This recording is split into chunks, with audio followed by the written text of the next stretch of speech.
Hello student, आज हम पढ़ेंगे इकोसिस्टम का होल फंक्शन।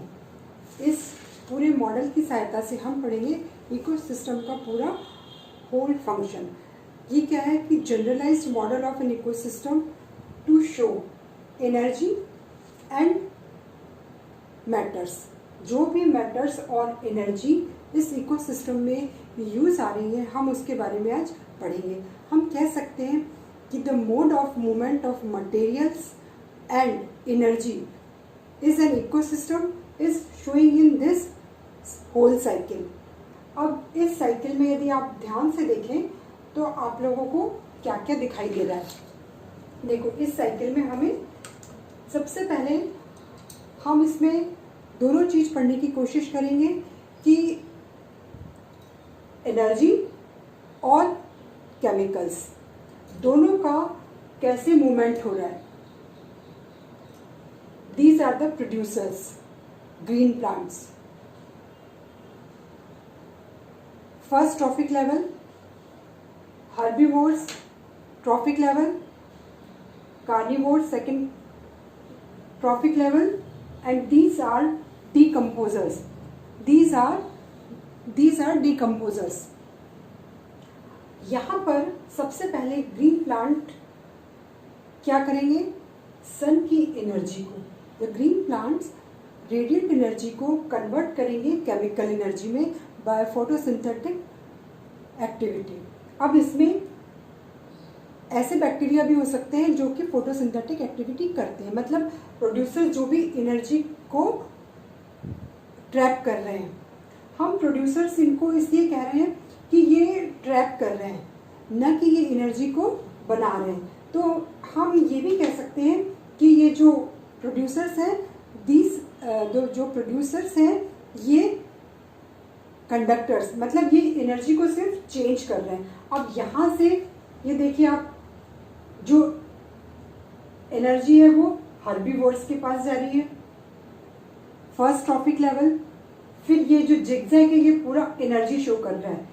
फिर ये यहां से कार्निवोर्स के पास जा रही है, सेकेंड ट्रॉफिक लेवल। फिर डीकम्पोजर्स के पास जा रही है।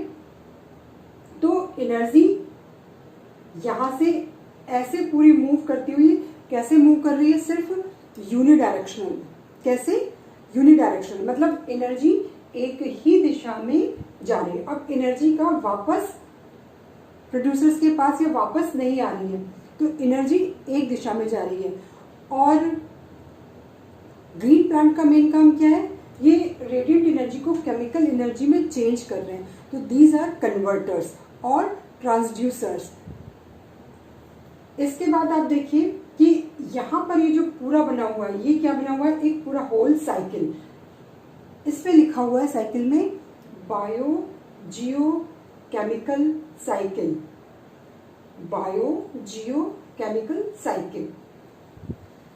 तो जितने भी केमिकल्स हैं वो कहाँ पर होंगे? सॉइल में होंगे और एटमॉस्फेयर में होंगे। अब ये जो सॉइल है, यहाँ पर ये न्यूट्रिएंट पूल है, यहाँ पे बहुत सारे केमिकल्स हैं, such as calcium, oxygen, hydrogen and बहुत सारे।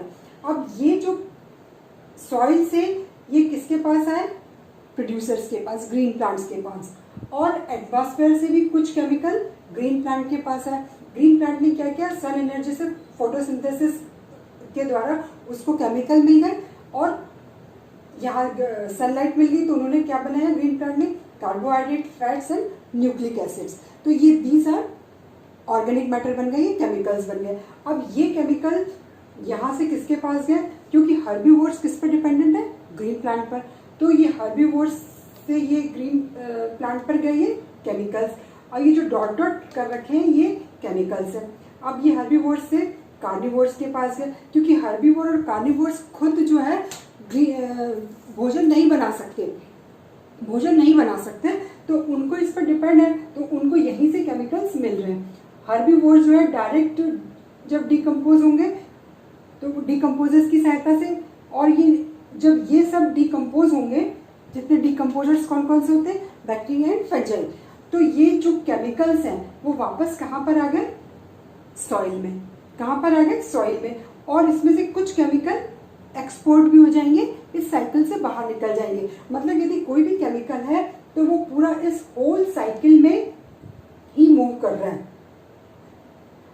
तो जो केमिकल्स हैं, ऑर्गेनिक मैटर है, केमिकल्स हैं, ये साइक्लिक मैनर में है, और एनर्जी ये यूनिडायरेक्शनल है। ऐसे आई, यहाँ गई, और वापस जो है डिकम्पोजर्स को इसने डिकम्पोज किया, और ये यूनिडायरेक्शनल है। तो हमारा इस पूरे इसमें ये चीज मेन बताने वाली बात है कि केमिकल्स जो है वो घूम रहे हैं, और ये पूरा इकोसिस्टम का जो एक सुप्रीमोस्ट बायोकेमिकल जो हम कह सकते हैं कि इसके बिना, अब इसमें से यदि कोई भी, यदि मान लीजिए इस प्रोड्यूसर्स को केमिकल नहीं मिले या एनर्जी नहीं मिली, तो ये इकोसिस्टम आगे रन नहीं करेगा, ये डेवलप नहीं होगा। अब यहाँ पर एक बात आती है प्रोडक्टिविटी। प्रोडक्टिविटी क्या हुई कि ग्रीन प्लांट कितनी मात्रा में कार्बोहाइड्रेट या जो एसिमिलेशन हो रहा है उसमें, तो कितनी मात्रा में वो कार्बन को फिक्स कर रहे हैं। तो ये जो एक शब्द है इस पर ध्यान दीजिए, GPP, gross primary product. Gross primary product, सकल प्राथमिक उत्पादक। तो जो सकल प्राथमिक उत्पादक है ये क्या होंगे, टोटल एसिमिलेशन। प्रोड्यूसर्स कितना एसिमिलेशन कर रहे हैं, by the photosynthesis, by the photosynthesis. तो हम इसको, या हम कह सकते हैं कि कितना कार्बन जो है वो फोटोसिंथेसिस की एक्टिविटी द्वारा एसिमिलेट हुआ। तो इसको हम डिनोट करते हैं क्लोरोफिल पर ग्राम ड्राई वेट के आधार पर, मतलब पर यूनिट एरिया किसी निश्चित समय में कितना कार्बन जो है एसिमिलेशन हुआ, ये कहलाएगा आपका ग्रॉस प्राइमरी प्रोडक्टिविटी। अब ग्रॉस प्राइमरी प्रोडक्टिविटी जो है, और एक शब्द आ रहा है आपका नेट प्राइमरी प्रोडक्टिविटी। इसमें क्या अंतर है? अब ये जो ग्रीन प्लांट है, इन्होंने टोटल फोटोसिंथेसिस से तो बना लिया ग्रॉस प्राइमरी प्रोडक्टिविटी, जितना भी टोटल एसिमिलेशन हुआ, जितना भी निश्चित समय में कुल प्रकाश संश्लेषण की क्रिया हुई, ये हो गया आपका ग्रॉस प्राइमरी प्रोडक्टिविटी। लेकिन ये प्रोड्यूसर साथ में क्या कर रहे हैं, श्वसन की क्रिया भी कर रहे हैं, रेस्पिरेशन भी कर रहे हैं। तो इसमें से श्वसन में लगने वाली एनर्जी कम हो जाएगी। तो जितनी श्वसन में लगने वाली एनर्जी कम हुई, किसमें से, ग्रॉस प्राइमरी प्रोडक्टिविटी से जो श्वसन में लगने वाली एनर्जी कम हुई, तो हम इसको कहेंगे नेट प्राइमरी प्रोडक्टिविटी। हम इसको क्या कहेंगे, नेट प्राइमरी प्रोडक्टिविटी। तो यहाँ पर हम देखेंगे कि जो नेट प्राइमरी प्रोडक्टिविटी है और ग्रॉस प्राइमरी प्रोडक्टिविटी, ये दोनों प्राइमरी प्रोडक्टिविटी को हम कह सकते हैं कि जो प्राइमरी प्रोडक्टिविटी है दो प्रकार की होती है। एक होती है ग्रॉस प्राइमरी प्रोडक्टिविटी और एक होती है नेट प्राइमरी प्रोडक्टिविटी। तो जो ग्रॉस प्राइमरी प्रोडक्टिविटी है ये क्या हो गया, निश्चित समय में कुल प्रकाश संश्लेषण जितना हुआ है। और नेट प्राइमरी प्रोडक्टिविटी क्या होगी कि जितना प्लांट ने एसिमिलेट किया है, मतलब जो रेस्पिरेशन के थ्रू जो एनर्जी निकल गई, वो जो बचा वो होगी आपकी नेट प्राइमरी प्रोडक्टिविटी। अब ये जो नेट प्राइमरी प्रोडक्टिविटी है, यदि हम देखें कि नेट प्राइमरी प्रोडक्टिविटी, यहाँ से एनर्जी किसके पास जा रही है, हर्बीवोर्स के पास। अब हर्बीवोर्स भी क्या करेंगे भाई, हर्बीवोर्स भी रेस्पिरेशन करेंगे और एसिमिलेशन करेंगे। नेचुरल है कि उनको यहाँ से तो ये एनर्जी भी मिल गई और यहाँ से केमिकल्स भी मिल गए, तो वो एसिमिलेशन भी करेंगे और रेस्पिरेशन भी करेंगे। तो नेट प्राइमरी प्रोडक्टिविटी में से जितना उसका कंजप्शन है एनर्जी का, हम यदि उसको माइनस कर दें, मतलब कंज्यूमर्स का, उपभोक्ता का जितना कंजप्शन है एनर्जी का, वो जब नेट प्राइमरी प्रोडक्टिविटी में से कम हो जाएगा तो वो कहलाएगी नेट प्रोडक्टिविटी, सकल उत्पादकता। तो सकल उत्पादकता का मतलब क्या हुआ कि जितना भी ऑर्गेनिक मैटर है जो बना, मतलब जो यहाँ भी रेस्पिरेशन में यूज हो गया, हर्बीवोर्स ने भी जितना यूज कर लिया, मतलब जितना कार्बनिक मैटर बना वो हुआ आपका नेट प्रोडक्टिविटी, और नेट प्रोडक्टिविटी जो है एक निश्चित समय में होगी। मतलब हम इसको यदि देखें नेट प्रोडक्टिविटी निकालने के लिए, तो ये कुछ दिनों की निकाल सकते हैं, हम 7 दिन की निकाल सकते हैं, महीनों की निकाल सकते हैं, या एक ईयर की निकाल सकते हैं। तो इसमें 3 चीजें जो है आपको समझाने की कोशिश की गई है। Net primary productivity, gross primary productivity. अब जो प्राइमरी प्रोड्यूसर से जो हर्बीवोर्स के पास जाएगी या जो और आगे जाएगी, वो होगी आपकी सेकेंडरी प्रोडक्टिविटी, वो होगी द्वितीयक उत्पादकता। तो द्वितीयक उत्पादकता क्या होगी? सेकेंडरी प्रोडक्टिविटी जो है उत्पादक स्तर पर ऊर्जा संग्रहण की दर।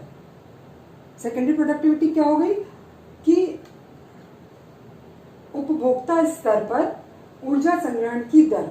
तो श्वसन के उपरांत ये भी रेस्पिरेशन करेंगे, तो रेस्पिरेशन के बाद जितनी एनर्जी यहाँ पर होगी वो होगी आपकी सेकेंडरी प्रोडक्टिविटी। अब जब हम एनर्जी की बात करते हैं, तो इस इकोसिस्टम में भी एनर्जी को समझने के लिए हमें ऊष्मा के जो 2 सिद्धांत हैं, थर्मोडायनेमिक्स के जो 2 लॉ हैं, हम उनके बारे में भी बात करेंगे। थर्मोडायनेमिक्स का जो फर्स्ट लॉ है, law of conservation. Law of conservation, तो लॉ ऑफ कंजर्वेशन में एनर्जी को बनाया नहीं जा सकता।